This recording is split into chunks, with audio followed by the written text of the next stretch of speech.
오늘 강의 주제는 제목은 주의 자녀로 산다는 것은입니다. 여러분, 주의 자녀로 산다는 것은 그 찬양 들어보셨나요 혹시? 다 아시죠?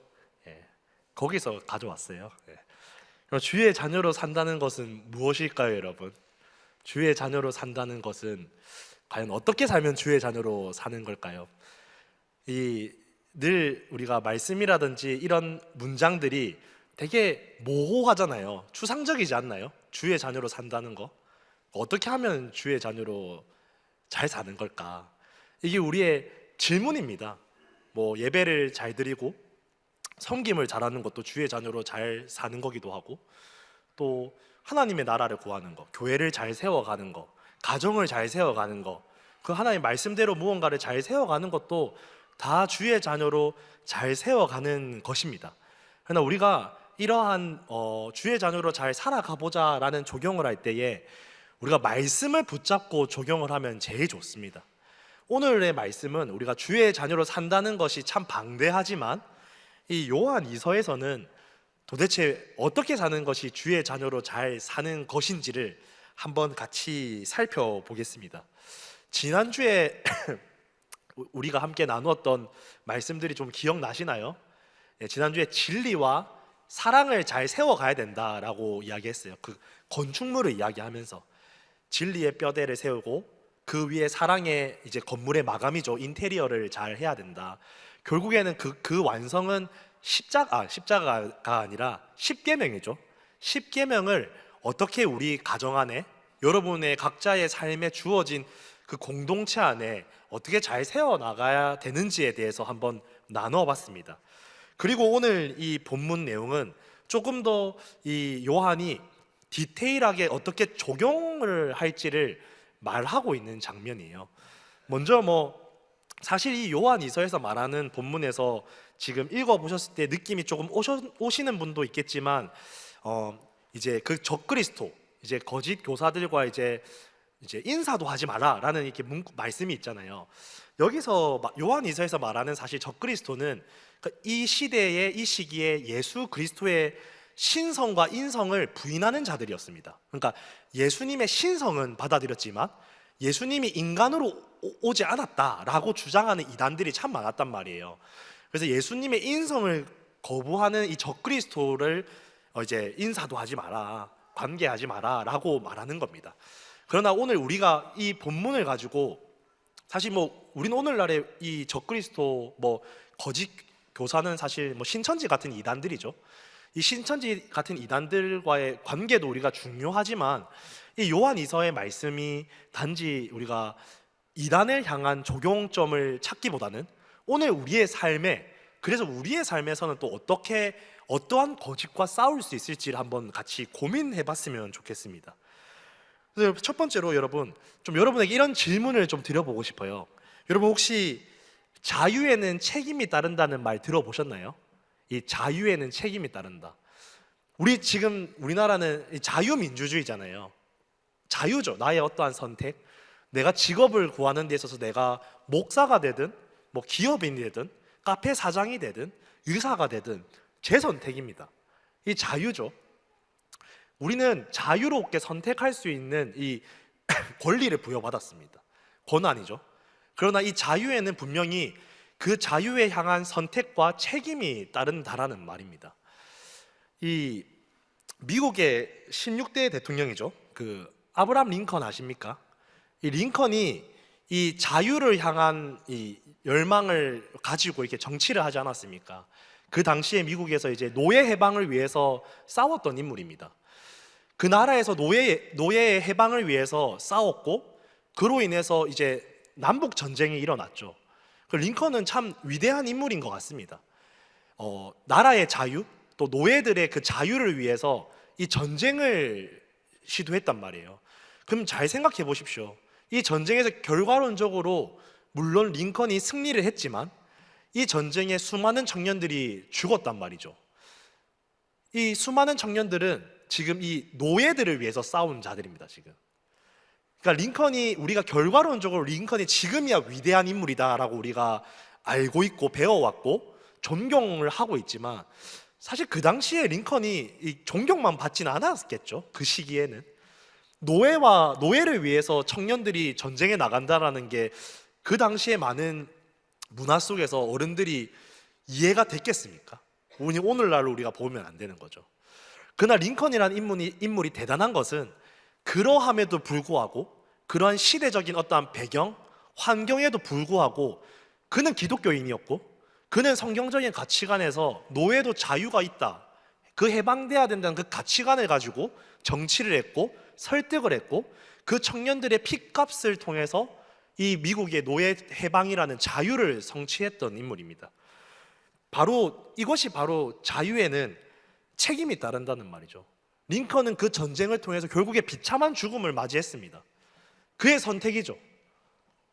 그것에 대해서 우리는 안타까운 마음이 있지만 링컨의 최후는 링컨의 선택이었습니다. 지금 제가 조금 뭘 말씀하는지 아시겠습니까, 여러분?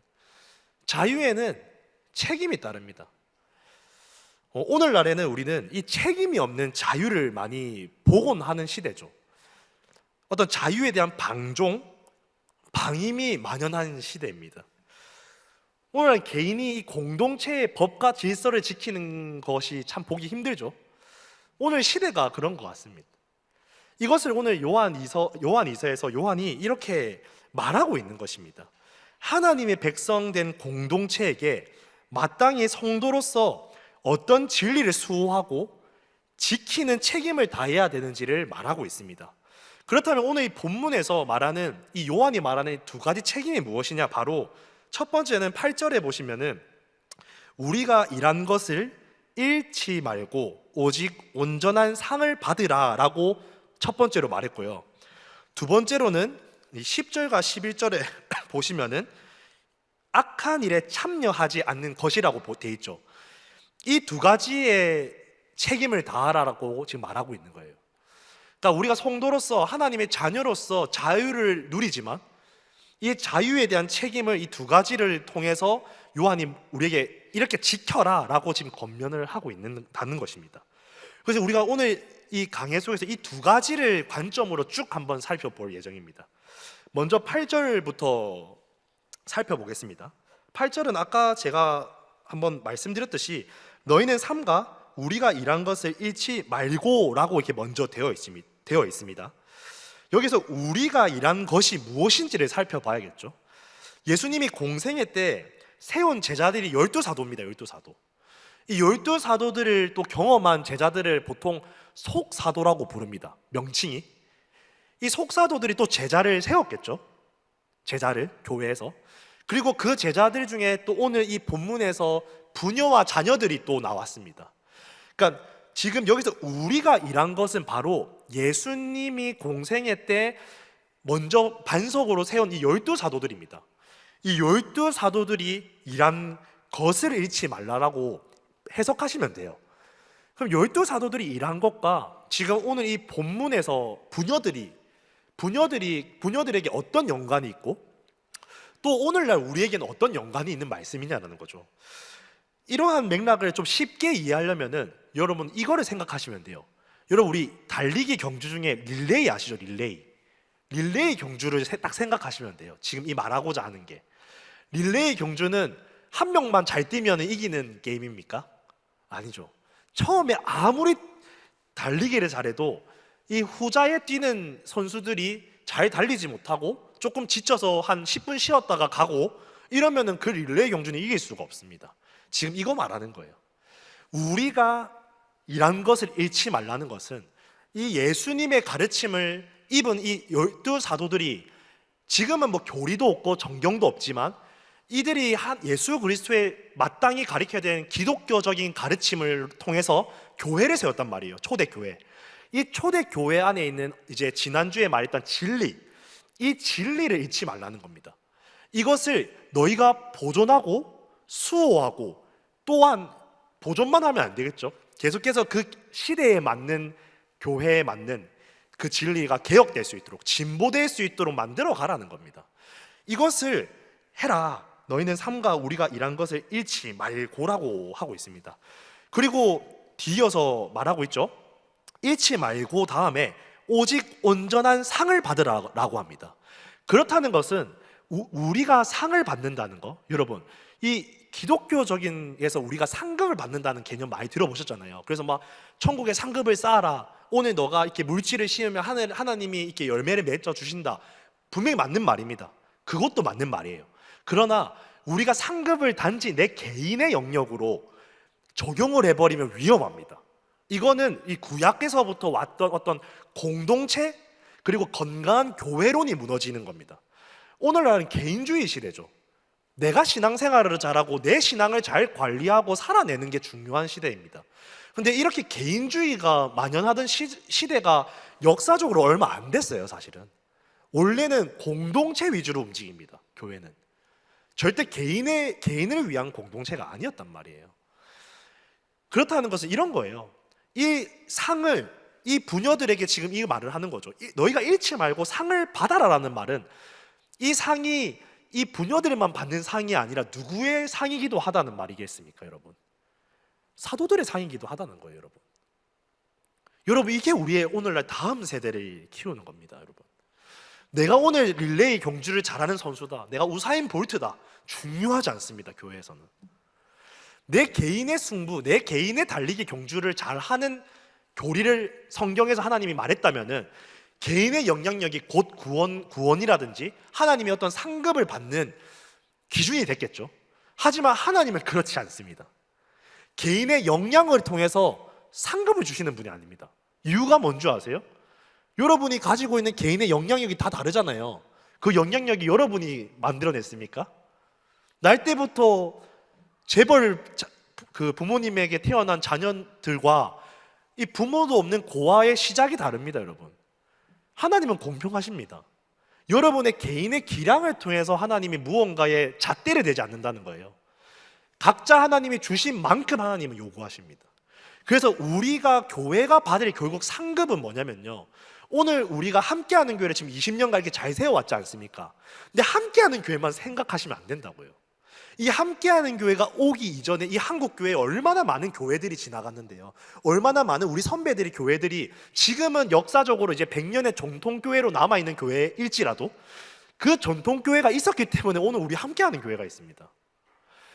그 전통교회가 부흥하기 전에 이전에 뭐 네덜란드라든지 영국이라든지 미국에 있는 교회가 있었기 때문에 오늘 우리 한국 교회가 있는 겁니다.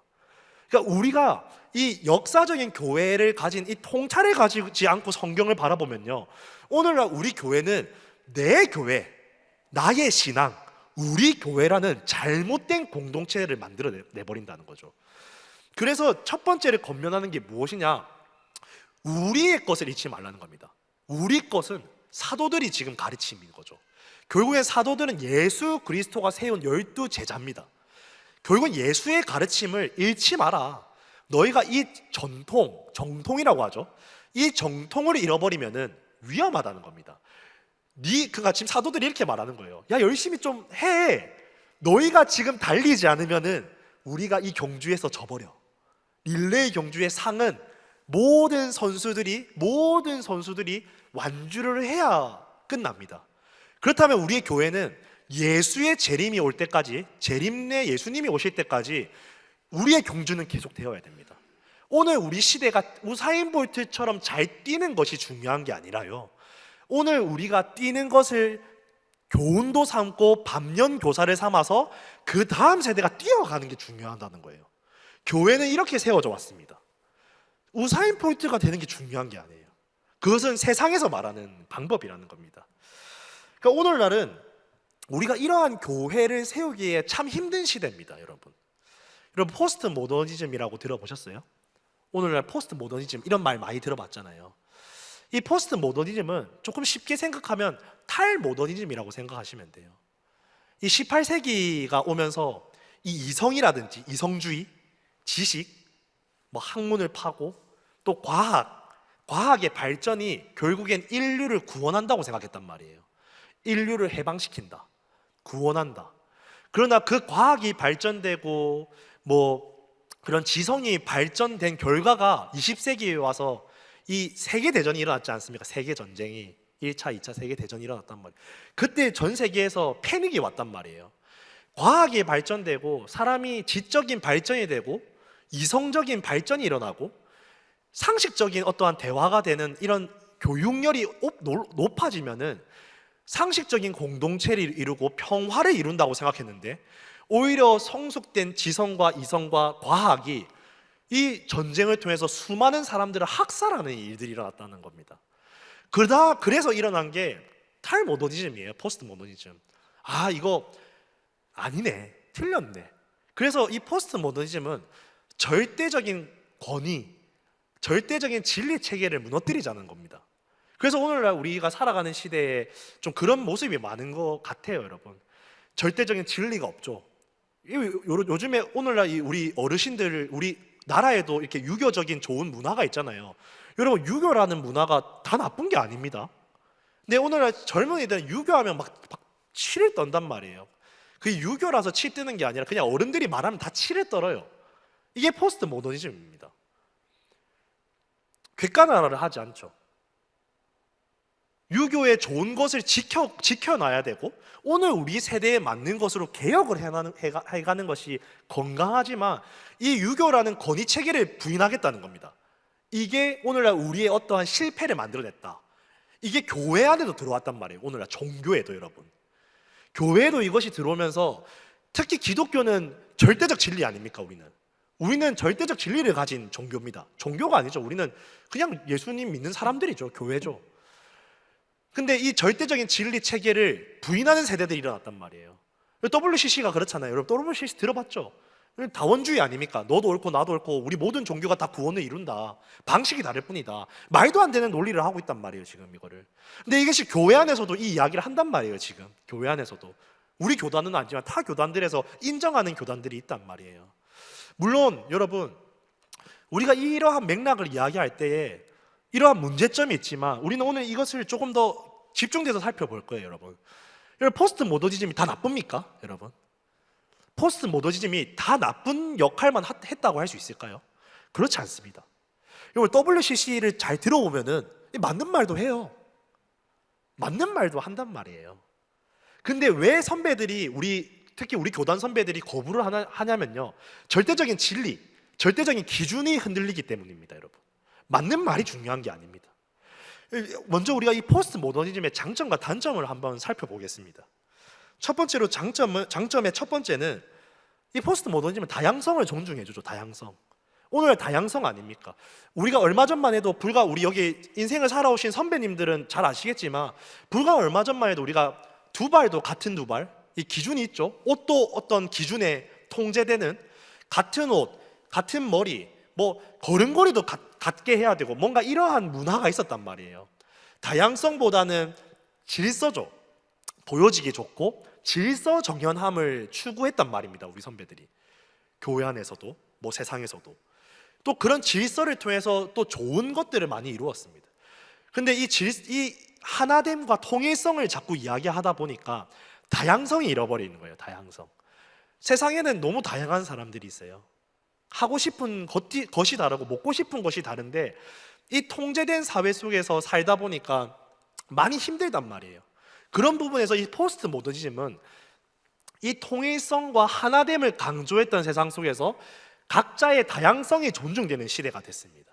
그래서 개성이잖아요. 내가 입고 다니는 것도 개성, 뭐 하고 다니는 개성, 내가 하고 싶은 일, 먹고 싶은 거 먹는 거, 내 개성대로. 그러면서 창의력이라는 것도 생기고, 어떤 좋은 세련된 아이디어들이 나오기 시작하죠. 다양성이 인정되니까 문화가 발전되기 시작합니다. 이런 좋은 장점이 있었다는 거예요. 두 번째로 장점은 비판적인 사고를 하게 만들었다는 겁니다. 포스트 모더니즘은 비판적 사고를 만들어낸 거예요. 비판하는 거 아닙니까? 절대적인 진리인가? 저분이 말하는 진리가 절대적인 진리일까? 라는 비판적인 사고를 한단 말이에요. 예전에는 비판적 사고를 할 수 없었습니다. 여러분, 잘 생각해 보세요. 조선시대를 딱 생각해 보세요. 이 절대적인 권력을 가진 왕이 있습니다. 이 왕이 무언가 정책을 말했는데, 어떤 신하가 저 정책 좀 이상한 것 같은데 라고 하고 비판적 사고를 가지고 비판을 했다 칩시다. 그 신하는 어떻게 될까요, 여러분? 물론 그 왕이 굉장히 수용적인 왕이라면은 살아남겠지만, 그 왕이 굉장히 자존심이 센 왕이라면은 그 신하는 그 다음날에 안 보입니다. 여러분, 이런 시대를 살아왔다고요, 우리 역사가. 그런 부분에서 포스트 모더니즘은 비판적 사고를 하게 만들었다는 겁니다. 어떠한 것을 볼 때에 무조건적인 수용이 아니라 저기 정말 우리에게 도움이 되나? 안 되나? 라는 여러 측면의 관점으로 한 문제와 사건을 바라보기 시작했다는 거예요. 이러한 관점으로 오늘날 우리 세상이 발전되죠.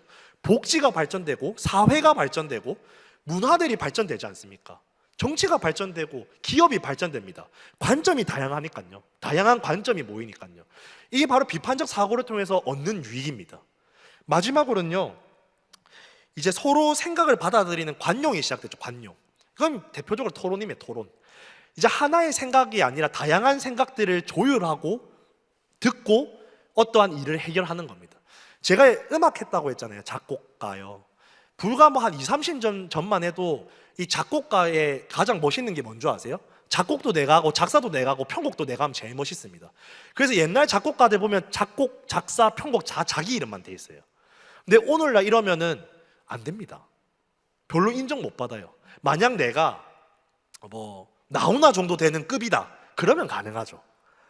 내가 나훈아 정도의 임팩트가 있는 가수다, 그래도 돼요. 내가 아이유다, 아이유는 그래도 됩니다.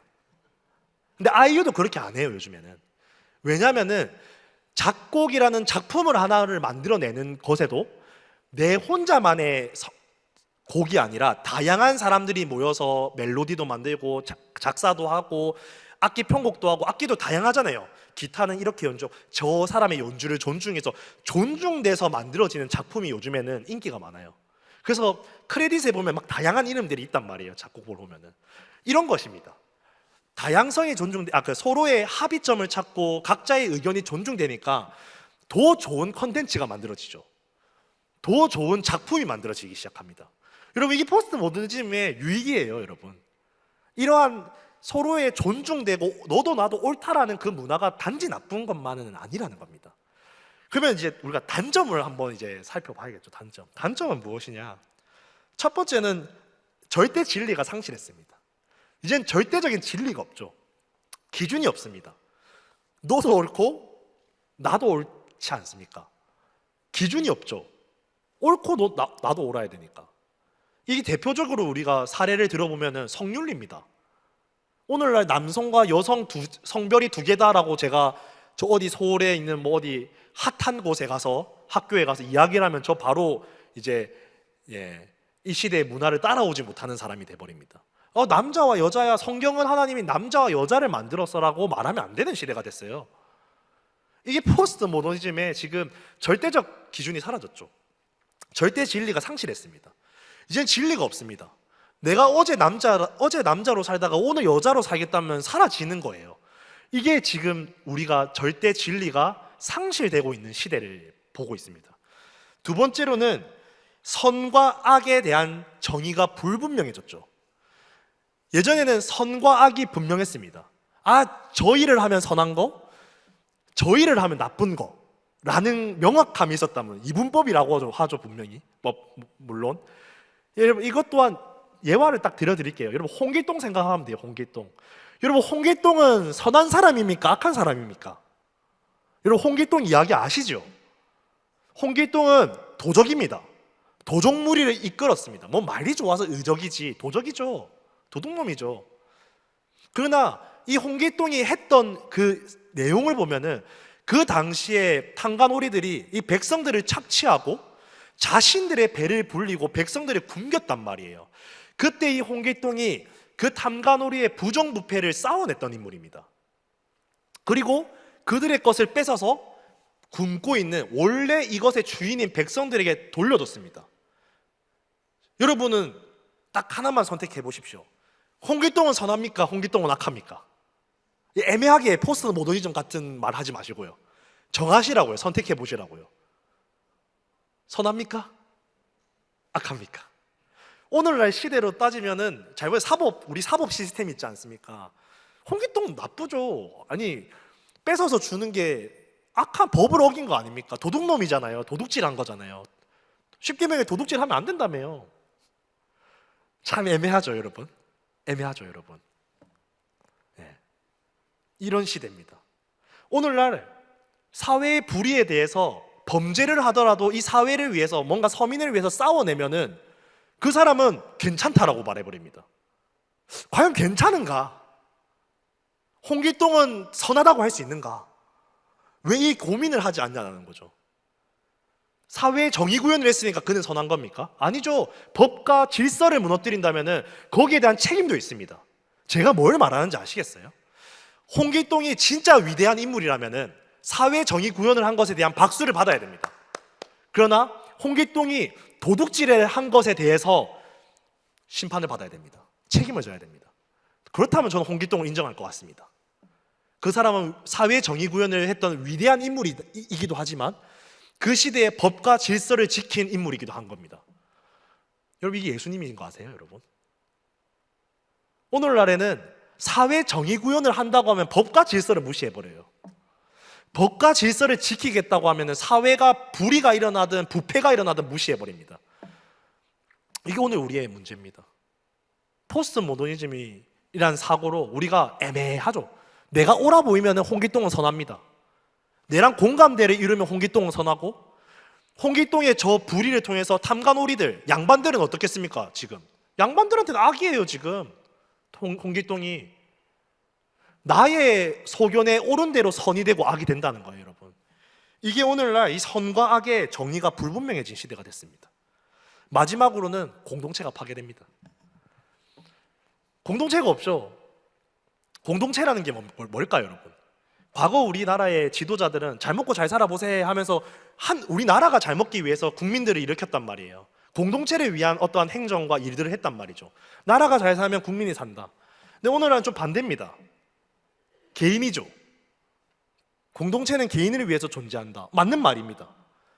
근데 오늘날 공동체를 자세히 보면은 개인의 권리만 주장해요. 공동체가 없습니다. 하나된 공동체의 절대적인 어떠한 공동체의 원칙이 없어요. 이 공동체 때문에 우리는 이득을 보는 사람도 있고 어떤 공동체의 정책을 통해서 손해를 보는 사람이 생깁니다. 공동체라는 게 그래요. 공동체를 지켜나가는 것은 내가 때로는 손해볼 때도 있고 이득을 볼 때가 있습니다. 근데 내 손해를 못 보겠다는 겁니다.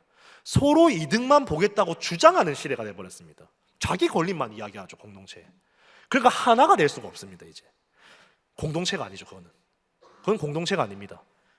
그것은 공동체가 아니라 그냥 개인의 주장만 하는, 권리만 요구하는 집단이라고 전 표현하고 싶어요. 개인 집단, 개인의 권리만 요구하는 집단이지 공동체가 아닙니다. 이게 포스트 모더니즘의 단점이라고 볼 수 있습니다. 오늘 이 긴 설명을 제가 왜 하고 있겠습니까? 오늘 첫 번째가 뭔지 기억나시죠? 8절에 너희는 스스로 삼가 우리가 일한 것을 잃지 말고 오직 온전한 상을 받으라. 여러분, 교회인 우리가 지켜야 될 절대적 진리는 뭘까요, 여러분? 우리의 기준은 뭘까요? 결코 타협해서도 안 되는 진리가 뭘까요? 오늘날 포스트 모더니즘이라는 존중을 해야 됩니다. 그것이 공동체에 많은 유익을 주기도 합니다. 그러나 결코 타협해서는 안 되는 것 한 가지가 있다는 거예요, 여러분. 교회는 그게 진리입니다. 기독교 가치관입니다. 우리의 교리죠. 복음이죠. 그럼 오늘날 WCC가 지금 다 타협했단 말이에요. 너도 옳고 나도 옳고 구원이 옳다. 뭔 소리예요 이게 지금. 우리 사도들이 지켜왔던 그 절대적 진리는 잃지 말아야죠. 오늘날 우리 공동체, 나의 가정, 우리 나라도 마찬가지죠. 이 나라를 이루어왔던 근간을 지켜야 됩니다, 여러분. 이게 무너지면 끝나는 거예요. 기준이 없으면요 개판됩니다. 무질서해집니다. 질서가 없으면요 공동체는 파괴됩니다. 이게 오늘날 사단이 우리 교회 안에, 이 나라 안에 들어와서 해체시켜버리는 겁니다. 교회는 공동체를 세우는 곳이거든요. 건강한 공동체. 오늘날 그걸 선호하지 않습니다. 우리는 오늘 이것을 가지고 좀 무거운 마음으로 기도해야 되죠. 내가 있는 교회, 내가 있는 가정, 나와 오늘 관계를 맺고 있는 이 사람들과 나는 이 진리를 수호하고 있는가? 나는 이 진리를 보호하고 있는 사명을 감당하고 있는가? 우리는 이 요한이 이 자유에 대한 책임을 댔다. 성도로서의 책임에 대한 첫 번째에 대해서 우리가 지켜나가고 있는지 한번 고민해 봐야 합니다. 네, 두 번째입니다. 두 번째는 아까 말씀드렸던 것처럼 10에서 11절에서 나오는 내용이죠. 그를 집에 들이지도 말고 인사도 하지 말라. 그에게 인사하는 자는 그 악한 일에 참여하는 자임이라 라고 기록합니다. 아까 내용을 말했던 것처럼 이 당시에는 예수님의 인성을 부인했던 이단들이 있었다는 거예요. 이 이단들에게 이렇게 인사도 하지 마라. 근데 인사하면 너 악한 일에 참여하는 거야 라고 말을 하고 있습니다. 이것을 오늘날 우리에게 조금 적용을 해보겠습니다. 꼭 이단이 아니라. 오늘날에는 우리가 누리는 권리에 대해서 누림은 있지만 책임을 지지 않고 방종하는 자들이 분명히 있습니다. 책임을 져야 되는 자리에 있고 위치에 있지만 책임지지 않고 자시의 배만 채우는 사람들이 있다고요. 그걸 방종이라고 하죠. 그러나 문제는 뭔지 아십니까? 그렇게 방종하는 자들에 대해서 우리는 방임도 한다는 겁니다. 방임. 모르는 척 한다고요. 오늘날 우리 SNS 미디어를 통해서 이렇게 소통을 많이 하는 시대입니다. 오늘날 이렇게 SNS에 말 잘하는 사람들이 참 말을 잘해요. 사이다적인 발언을 많이 한단 말이에요. 그게 막 이렇게 자기의 어떤 권리와 주장과 이야기를 막 합니다. 그래서 막 사람들이 너무 나에게 사이다 발언을 하니까 좋아요도 누르고 팬입니다 하고 막 댓글을 단단 말이에요. 저는 이런 생각은 해요. 저 좋아요와 댓글 중에 우리 교회 성도분들도 있을까? 좋아요 할 수 있죠, 여러분. 근데 성도는 조금 더 부지런해야 됩니다. 지금 그 SNS에서 말하는 그 사람이 말만 하고 있는지, 그 사람이 마땅히 그의 삶에서 그의 말에 합당한 선택과 책임을 다하고 있는지 점검하셔야죠. 오늘 말장난이 너무 많아요. 말은 잘합니다. 다 맞는 말만 해요. 틀린 말 하는 데가 있습니까? 여러분 정치적으로 들어보세요. 좌나우나 잘 들어보면 다 맞는 말 같아요. 교회는 더 성실해야 됩니다. 더 점검해 보셔야 돼요. 이게 꼭 정치가 아니라 오늘날 우리의 삶의 관계, 이해관계 속에서도 적용돼야 됩니다. 내 가정에서, 자녀에게, 부부 관계에서, 직장에서 내 직장 상사, 또 직장에 내 밑에 있는 부하 직원이 어떻게 하는지, 말뿐인지 진짜 그 말에 대해서 책임을 지고 살아가는지를 방임하면 안 되고요, 점검하셔야 됩니다. 그러나 우리는 이 일을 많이 게을리죠. 문제의식을 가지고는 있지만 그 문제의식에 대해서 침묵합니다. 왜 침묵할까요? 침묵하는 이유가 뭘까요? 일단 귀찮아요. 말하면 피곤하잖아요. 내가 말한다고 알아들을 사람이면 말했겠지. 우리 딱 관계해보면 보이지 않아요? 내가 이 말을 하면은 말을 듣고 잘 할 것 같은 사람한테는 말 잘하죠. 우리가 말 안 합니까? 꼭 말해봐야 안 들을 것 같은 사람한테 말 안 하잖아요. 맞죠? 때로는 침묵이 필요할 때가 있어요. 때로는 침묵이, 기다리고 침묵하는 것이 지혜일 때가 있습니다. 그래서 제가 지금 여기서 문제 제기를 하고 싶은 건 뭐냐면요, 정말 우리가 침묵하는 일이 정말 하나님의 관계 안에서 그 사람에 향한 기다림과 그 사람을 도움이 되는 지혜에서 발현된 침묵인가, 아니면 내가 귀찮아서 안 하는가, 우리는 이건 점검해 봐야 됩니다. 우리는 오늘날 이렇게 생각해요. 교회는 죄인이니까, 내가 이렇게 내 내면이 좀 연약하고, 내가 관계에서 하나님 마음이 연약해서 그런 거 아시잖아요.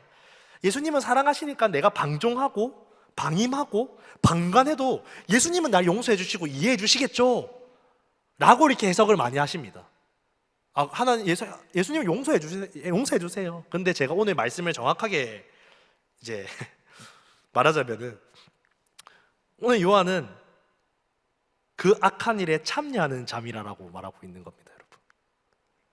방임도 악한 일에 동조하는 겁니다. 무관심도 악한 일에 참여하는 겁니다. 제 이야기를 좀 간단하게 하고 싶은데, 제가 서울에서 이렇게 음악할 때 자취를 했었단 말이에요. 원룸 자취를 했는데, 어느 날 여름에 비가 오면서, 장마철이 되면서 비가 엄청 많이 왔어요. 그때 제가 살던 원룸에 이제 천장에 물이 뭐가 터졌는지 비가 완전 새갖고 물바다가 됐거든요, 제 방에. 그래서 전기도 못 켰어요. 전기도 못 켜고 막 물이 떨어지니까 위험하잖아요. 막 이렇게 비가 와서 집주인에게 제가 연락을 했어요. 지금 이렇게 됐는데 어떻게 해야 됩니까? 그러니까 그분이 이렇게 말하더라고요. 지금은 비가 많이 와서 어쩔 수가 없으니까 견디래요. 기다리고 좀 있어라. 며칠만 견뎌라. 라고 하더라고요. 저도 견뎠죠. 저는 원래 스타일이 좀 이 고난을 잘 견디는 스타일입니다. 몰랐어요. 그냥 잤죠. 천장에 물이 내리든 전기가 안 내리든 그냥 생활했습니다. 예. 그냥 뭐 그럴 수 있잖아요. 예, 그럴 수 있죠. 예. 근데 이제 비가 그치고 나서 이제 집주인에게 이야기를 했어요. 이거 좀 이제 어떻게 대안을 해주실 거냐. 기다려래요, 자꾸. 아니, 지금 비가 그쳐도 물이 계속 새요. 왜냐면 고였잖아요, 위에 지금. 이 맞나, 이게? 어느 순간 그 생각이 들었습니다.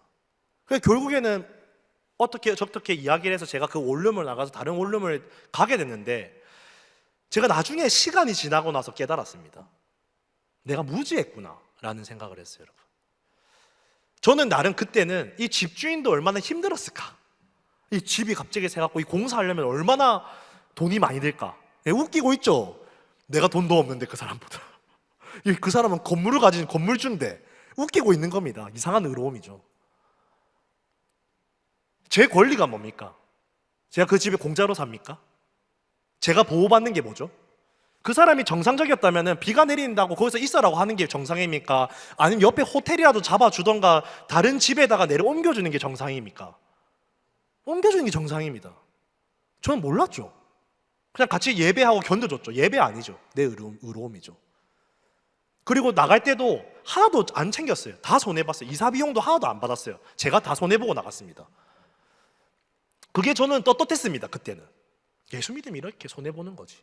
그리고 오늘 해서 제가 깨달았습니다. 이제 이거 와서 내가 얼마나 바보 같았는지. 제가 뭐가 적용이 됐냐면요, 그 주인은 내 다음에 어떠한 청년 약자가 왔을 때 똑같이 하겠구나. 내가 싸웠어야 됐는데, 그때 내가 집요하게 물어뜯었어야 됐는데, 그 주인이 다시는 그렇게 하지 못하도록. 여러분, 예수 그리스도를 믿는 자들은 이래야 됩니다. 포용해주고 이해해주고 수용해주는 게 다가 아니에요, 여러분. 오늘날에는 이 교회 안에 수용해주고 이해해주는 사랑을 이용하는 사람들이 얼마나 많은 줄 아십니까? 이 마귀 새끼들이 이렇게 속인다고요, 여러분. 야, 예수 믿는 사람이 왜 그래? 그런 게 어디 있습니까? 예수 믿는 사람은 권리 챙기면 안 됩니까? 국민 아닙니까? 아니에요, 여러분. 속으시면 안 돼요. 오늘날 이 메시지를 얼마나 우리의 의로움을 자극하는데요. 예수 믿는 사람은 마치 그렇게 살면 안 되는 것처럼 가스라이팅을 한단 말이에요. 아닙니다, 여러분. 여러분의 마땅한 권리를 챙기셔야 됩니다. 권리를 챙기지만 그러나 그 사람을 이해해서 이 정도는 내가 양보할게. 이게 사랑인 거예요, 여러분. 오늘 우린 너무 무지합니다. 이 악의적인 이야기를 하고 권리에 대해서 권리를 호소하니까 이해해주지 못한다고 오히려 더 큰 목소리를 냅니다. 교회한테는 더 그래요, 세상은. 이상하게 교회한테는 더 큰 목소리 내요. 제일 받아먹는 거 많으면서 교회한테 웃기고 있다니까요, 세상이, 여러분. 근데 이것이 그리스도의 사랑은 그런 거야 라고 방임하시면 안 된다고요. 말씀 하나 찾아볼까요, 여러분? 마태복음 21장 12절에서 17절까지입니다, 여러분. 여기에 어떤 말씀이 적혀 있는 줄 아세요? 혹시 성경책은 없으신 분들은 제가 말씀드릴게요. 21장에 마태복음 21장 12절에서 17절에 보시면은 성전을 깨끗하게 하시다라고 위에 이렇게 주제가 붙여져 있는 성경책이 있으실 겁니다. 이 무슨 내용이냐면요, 예수님이 성결 청결하는 장면이에요. 지금 이 성결 청결 장면 읽어보셨죠?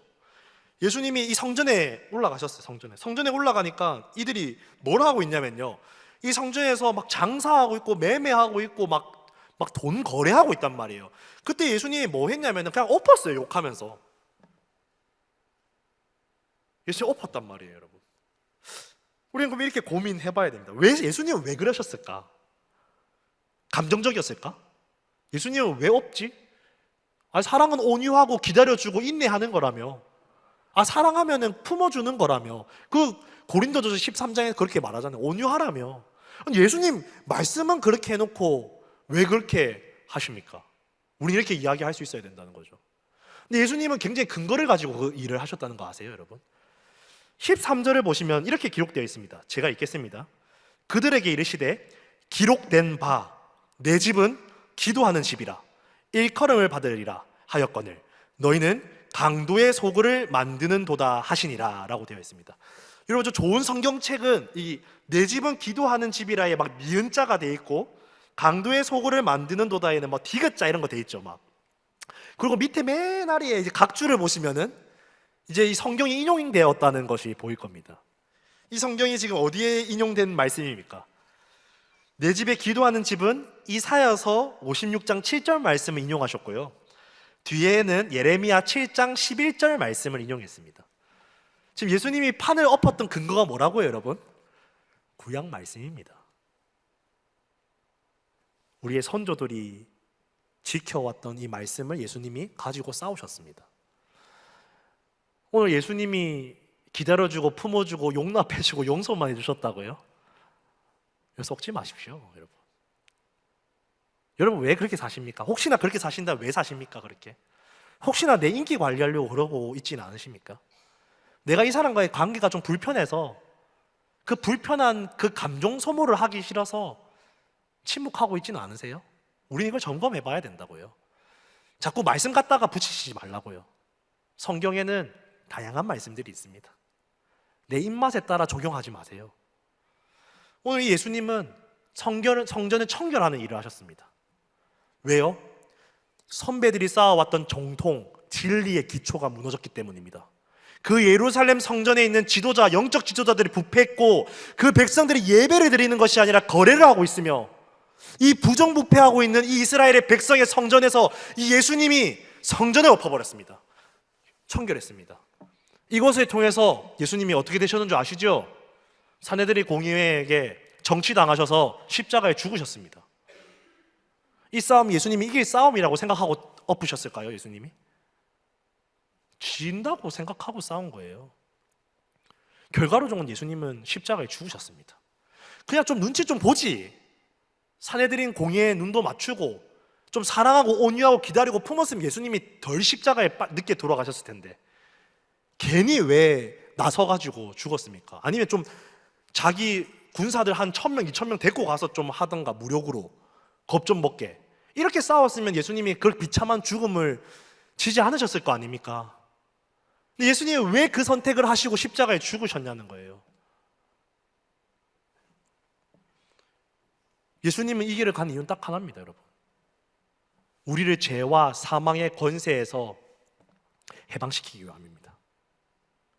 아까 아브라함 링컨이 노예의 해방의 자유를 위해서 싸웠던 것처럼, 예수님은 이 인류가 이 사단의 권세 아래, 사망의 권세 아래 여전히 노예되어 있고 매여 있고, 그들의 세상 정권 앞에서 내일 무엇을 먹을까, 내일 무엇을 입을까 정정긍긍하는 우리의 인생 속에 너희가 앞으로 올 나의 나라에서 영원히 살 것을 전하면서 그 해방시키는 일을 했다고요.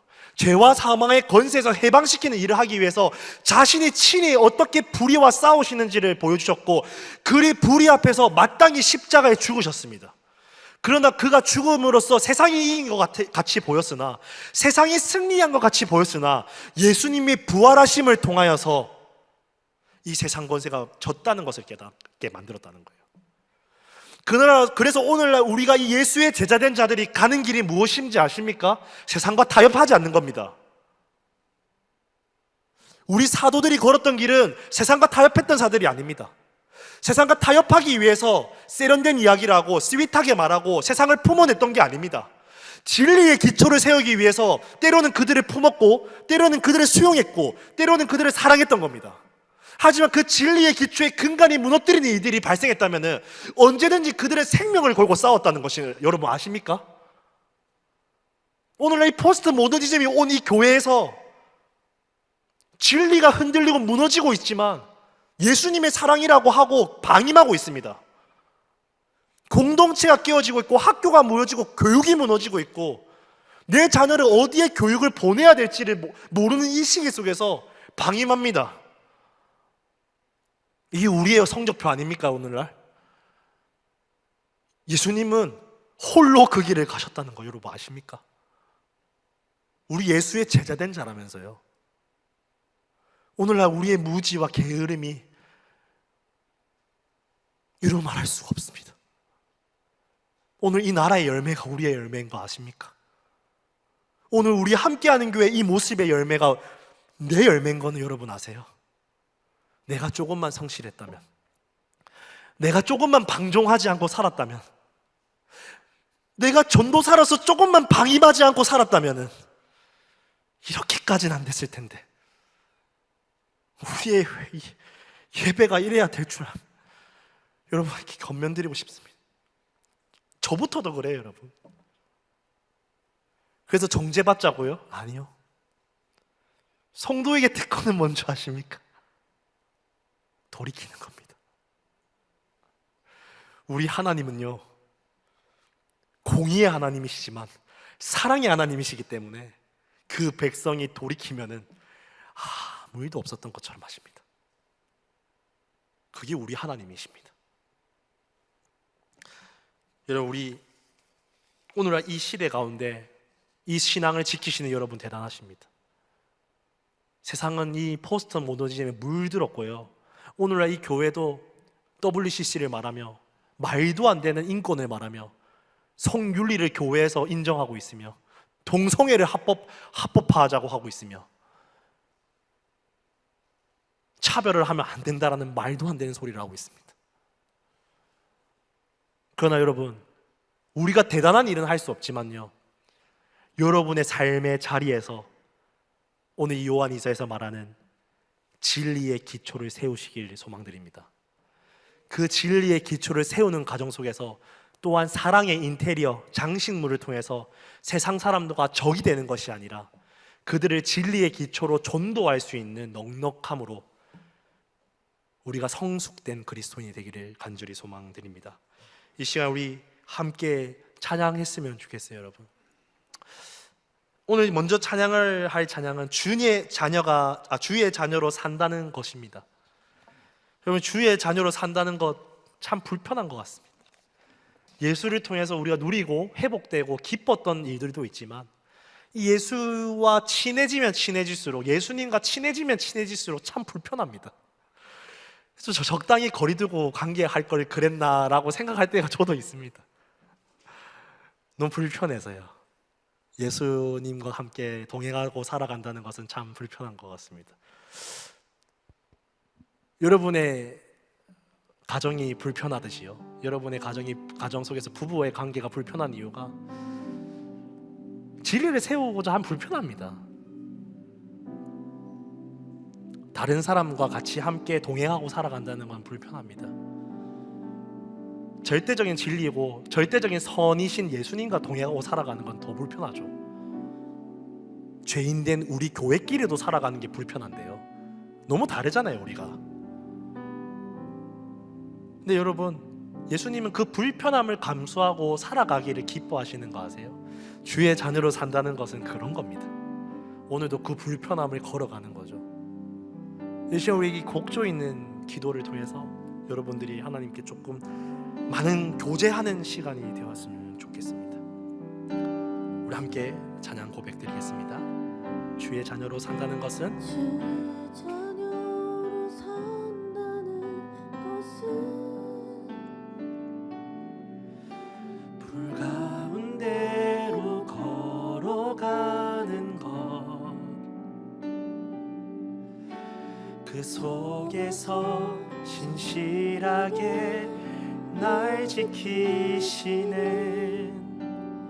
그 손길을 경험하는 것. 주의 자녀로 산다는 것은 주의 자녀로 산다는 것은 바다 위로 걸어가는 것,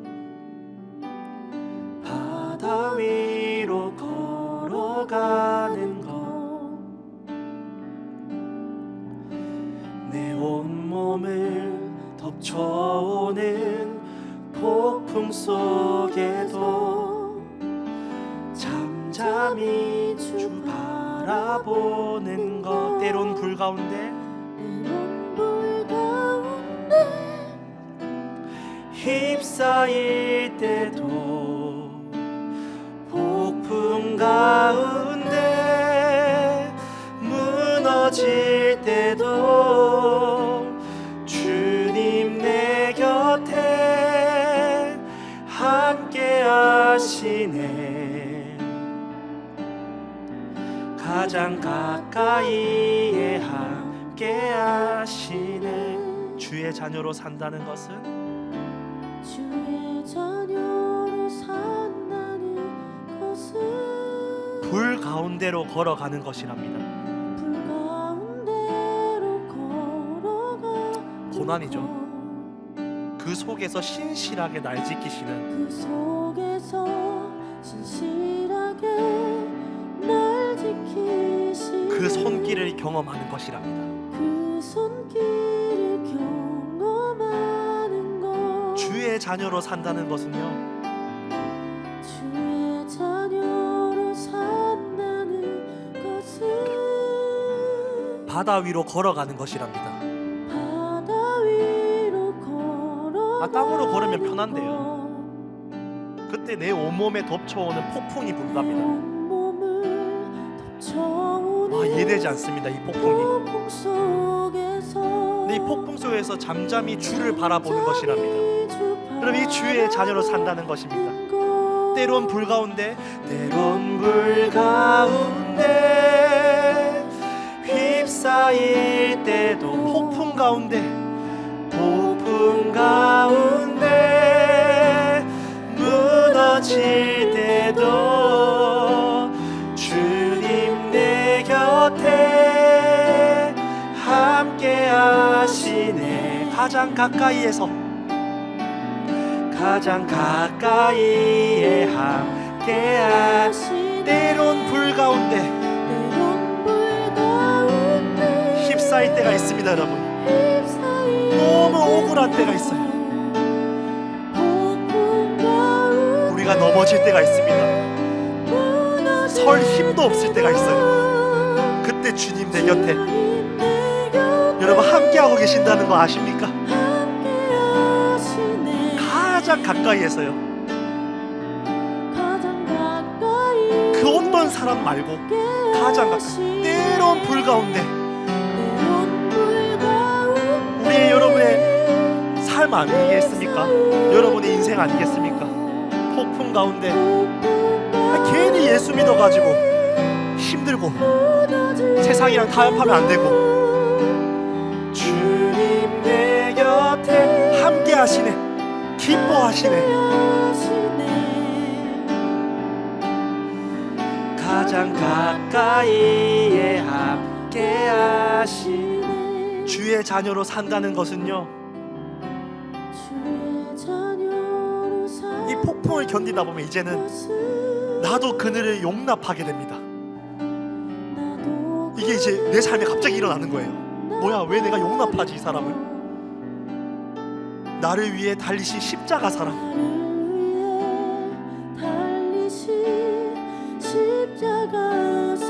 이제 그 사랑으로 살아가게 됩니다. 여러분, 이 성도의 특권이에요. 여러분, 주의 자녀로 산다는 것은, 주의 자녀로 산다는 다시 한 번 더 고백합시다. 나도 그들을 용납하는 거, 용납한다고요.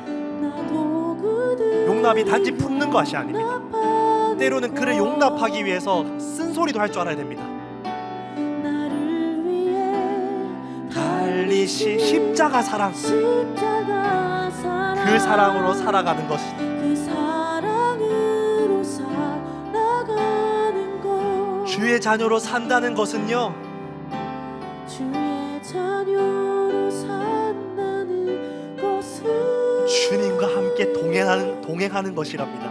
주님과 함께 동행하는 이게 예수님이 것. 이 땅에 오신 이유죠. 임마누엘로 오시지 않았습니까? 주께서 지신 십자가 기꺼이 지고 주와 함께 걸어가는 것.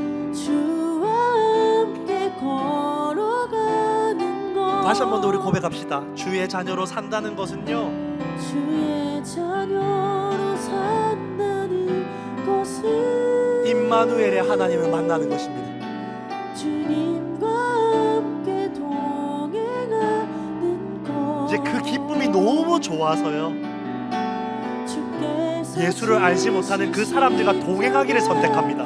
기꺼이 십자가를 지는 거죠. 저 사람과 함께 사는 거, 저 불편한 사람과 함께 동행하는 거, 이 예수 믿는 사람 알 수 있는 거 아십니까? 때론 불 가운데 불 가운데 휩싸일 때도 폭풍 가운데 무너질 때도 주님 내 곁에 함께 하시네. 주님 내 곁에 함께 하시네. 가장 가까이에서요.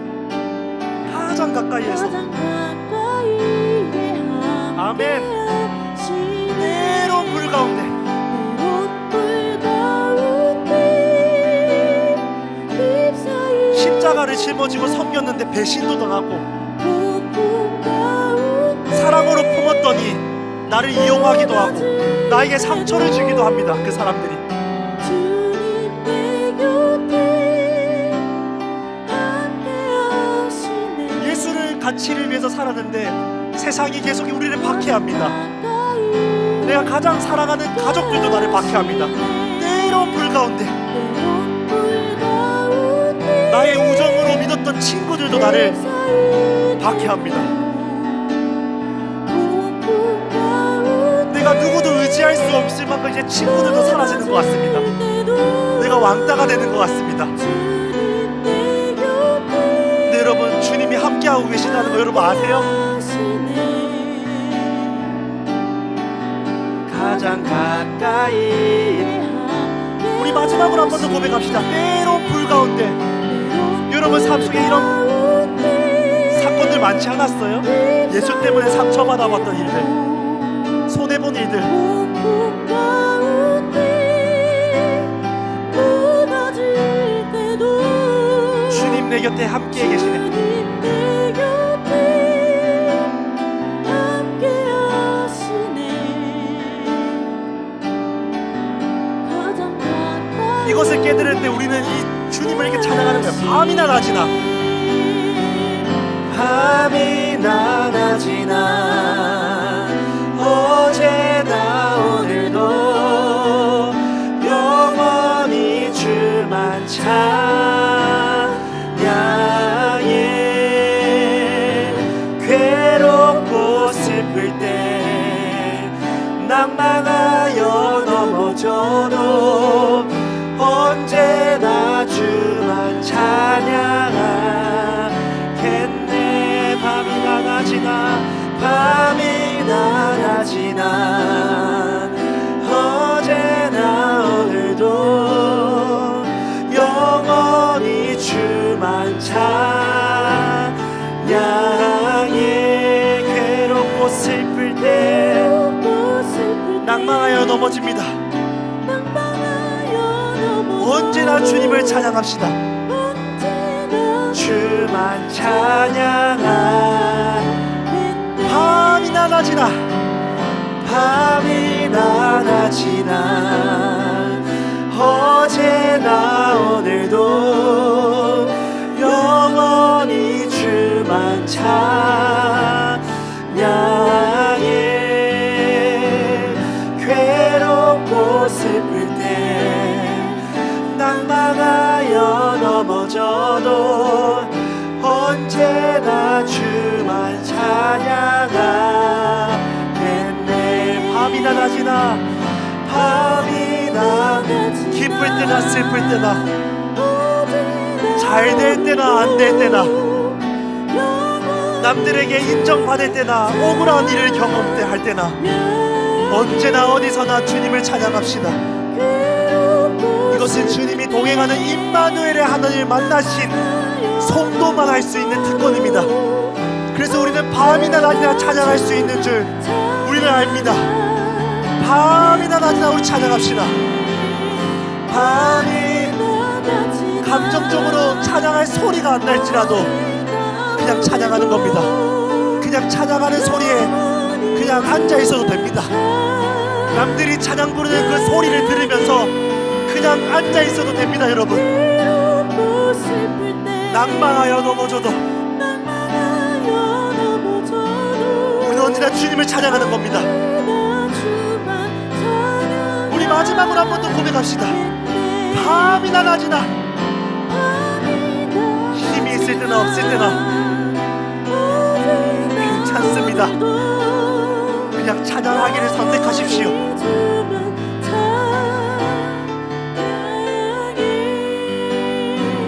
괴롭고 슬플 때 낭망하여 넘어져도 언제나 주만 찬양하겠네.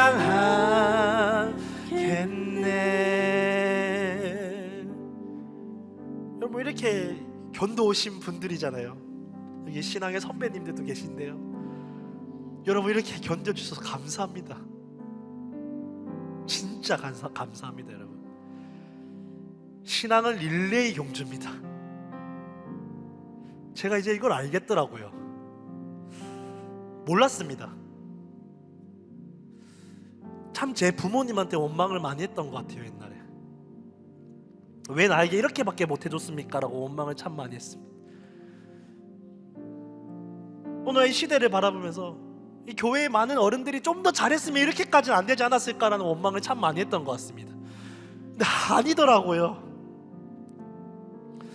그 선배들이 이만큼 달렸으니까 내 같은 놈도 있구나, 이거를 깨달았습니다.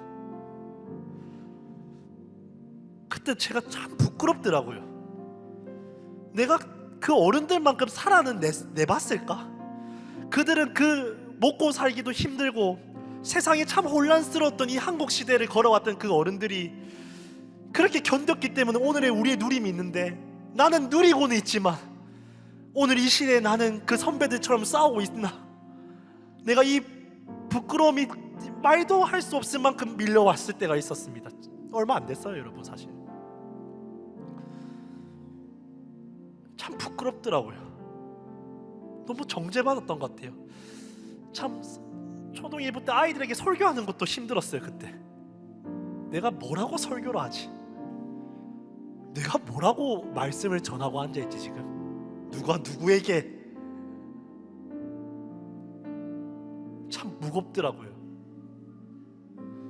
그러나 하나님 안에서 제가 깨달았습니다. 내가 잘 돼서 말하는 게 아니라 안 되니까 말하는 거구나. 하나님이 내가 잘 돼서 이 강단에 있는 게 아니라 나는 그냥 강단에서 하나님이 주신 말씀을 나누는 자일 뿐이구나. 이 말씀을 듣고 살아낸 선배도 있고, 이제 살아야 되는, 이제 현역을 띄어야 되는 자들도 있고, 이제 이 현역을 띄어서 다음 세대가 이어가야 될 우리 귀한 아이들도 있는 것이 교회였구나. 함께 지어져 간다는 것은 하나의 그냥 뭔가의 목적을 향해 싸우는 것이 아니라 이 가나된 고해 안에서도 릴레이 경주처럼 선배에 대한 존중과 후배에 대한 긍휼함과 이 많은 사랑에서 지어져 가야 되는 거였구나. 그래서 우리는 각자가 각자의 포지션에 맞게끔 각자가 불러주신 그 자리에서 하나님 앞에 나가져서 회개가 있어야 되구나. 내가 얼마나 교만했는지, 제가 얼마나 교만했는지 모르겠습니다. 여러분, 그렇게 전도사 생활을 했던 것 같습니다. 죄송합니다. 그러나 하나님은 우리를 함께 지어가게 하실 것입니다. 이제 우리 함께 지어져가는 마지막으로 찬양할 겁니다. 여러분, 선배가 있었기 때문에 오늘이 있고, 오늘 우리가 있기 때문에 다음 세대가 있다는 것을 기억하셔야 됩니다. 우리의 경주는 단거리 경주가 아닙니다. 우사인 볼트처럼 1등하는 경주를 가는 게 아닙니다. 우리의 경주의 최종 승리는 예수의 재림이 올 때 그때 결정됩니다. 이 경주는 사도들 시절부터, 아니요, 이미 구약의 수많은 우리의 선배들의 시절부터 시작되어 왔습니다. 이 릴레이 경주, 오늘 이 2026년도를 달리는 우리는 잘 되나 못하나 포기는 하지 맙시다. 그거면 충분하지 않겠습니까? 우리 마지막 우리 찬양 함께 고백하시면서 우리 하나님의 그 경주에 참여하는 우리들을 격려하는 시간을 가졌으면 좋겠습니다. 우리는 하나님의 자녀, 우리는 하나님의 자녀, 주 주 사랑 안에 우리 거할 때 주님 나를 사랑하신 것 같이 우리도 서로 사랑할 수 있네. 우리는 주의 몸된 교회, 우리는 주의 몸된 교회. 모든 지체가 하나 될 때 예수님의 마음을 닮아가며 고통과 즐거움 함께 나누네. 하나님 안에서 우리 서로 이어져 주가 거하신 성전이 되네. 모퉁이 돌 대신 예수와 하나 되게 하신 성령 안에 함께 지어져 가네. 다시 한 번 더 처음부터 고백합시다. 우리는 하나님의 자녀. 우리 좀 생각나는 사람들이 있으면 그 사람들이 생각하면서 찬양하면 좋을 것 같아요. 사랑 안에 우리 거할 때 주님 나를 사랑하신 것 같이 우리도 서로 사랑할 수 있네. 우리도 서로 사랑할 수 있네. 예수님만 우리에게 할 수 있는 것 같습니다. 우리는 주의 몸된 교회.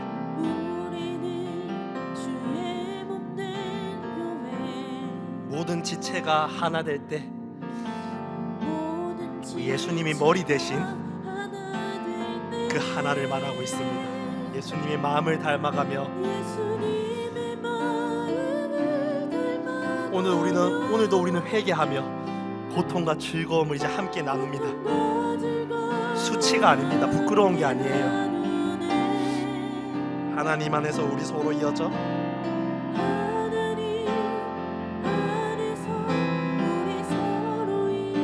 주가 거하실 성전이 되네.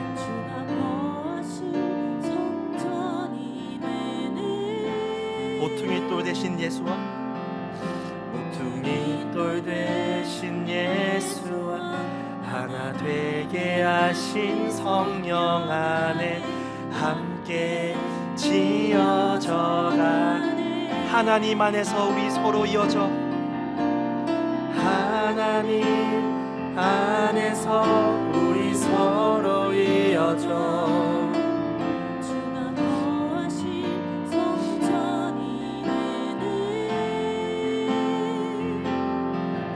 모퉁이 돌 대신 예수와 하나 되게 하신 성령 안에 함께 지어져 가네.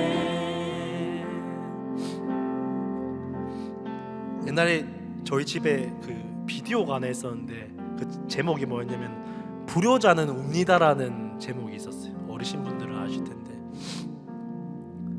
불효자는 울잖아요. 철 들기 전에 몰랐다가 철이 들었는데 내 부모가 이제 뭐 병이 걸려서 이제 죽을 날이 얼마 안 남아서 후회하며 산다는 이야기인 것 같습니다. 근데요, 제 생각나는 사람들이 있거든요. 과거에 물론 제 부모님도 있겠지만 참 저를 품어줬던 선배들이 있었습니다. 지금은 연락도 못 하고 있는 이렇게 많이 흩어져 있는 관계가 됐는데 참 이걸 깨달았을 때 연락드려서 가서 빌고 싶더라고요. 몰랐다고. 근데 어느 날 내 안에 하나님 그런 마음이 주더라고요. 송호야, 뭐 비는 것도 중요하겠지만 뭐 그런 관계도 중요하겠지만 그게 아니라 성도는 불효자는 울지만 세상은 불효자가 후회하고 운다고 하지만 예수 믿는 자들은 그걸 감사함으로 기억하고 너가 그렇게 살면 돼. 그냥 그 사람한테 미안합니다 한마디보다 언젠간 그 사람이 네 인생을 알게 될 날이 올 수도 있고, 우리가 마지막 날 저 천국에 올라가서 우리가 서로 그 회포를 풀 날이 오지 않겠나 라는 생각이 들더라고요. 후회할 일 많으시죠? 저보다 더 많으신 분들도 있을 수 있습니다. 우리는 앞을 보고 갑시다. 그래서 오늘 우리는 릴레이 경주를 뛰어야 됩니다. 여러분, 멈추지 마세요. 뒤돌지 마십시오. 어차피 경주의 끝을 가면 우리 만나게 됩니다. 이게 예수를 소망하는 자들입니다.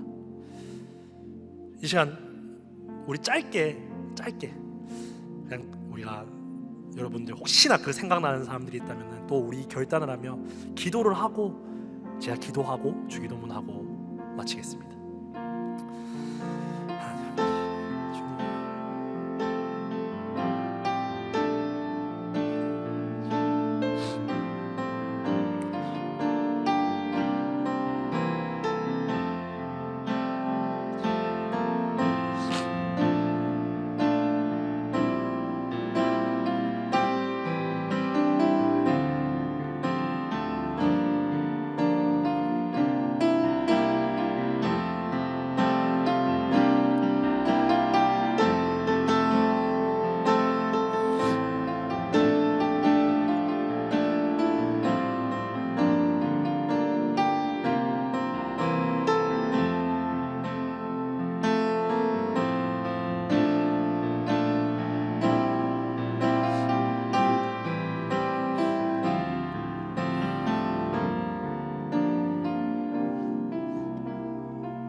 하나님, 오늘 이 요한 2서를 마무리하면서 우리 선배들이 지켜왔던 그 진리를 지켜내고, 또 우리가 그 사랑으로 진리를 지키는 전쟁을 하는 것이 아니라 그 진리를 그 사랑으로서 그들에게 전할 수 있는 우리가 이 길을 갑니다.